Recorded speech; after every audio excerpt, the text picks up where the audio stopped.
L'invito parte dalle minoranze consiliari di Bassano del Grappa al proprio sindaco, ma viene esteso a tutte le città a medaglia d'oro al valor militare e alla resistenza del Veneto. Insignire della cittadinanza onoraria la senatrice a vita Liliana Segre, colpita dalle leggi razziali, deportata ad Auschwitz con la famiglia, sopravvissuta al lager e testimone di quell'orrore.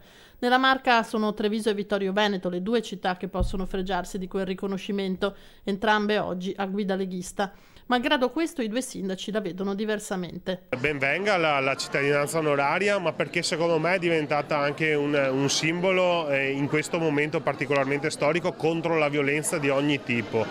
Purtroppo lei il suo passato, che l'ha segnata sicuramente, oggi è stato anche un po' strumentalizzato, è stato motivo di grandi polemiche, quindi credo che sia un grande insegnamento dare la cittadinanza civica onoraria alla Segre. Massima considerazione per Liliana Segre e la sua storia anche da Antonio Miatto, sindaco di Vittorio Veneto, che però guarda con sospetto all'iniziativa in sé. Da parte nostra, se fossimo gli unici a darla e dando a questo il significato che deve avere, noi siamo disponibili a darla senz'altro, ma vedere questa coralità generalizzata mi pare tanto un'esagerazione. Che possa essere auspicabile il riconoscimento del significato della figura della Segre, certamente non si può che essere d'accordo, però questa estensione generalizzata, ripeto, di concessione di cittadinanza mi sa tanto di sceneggiata.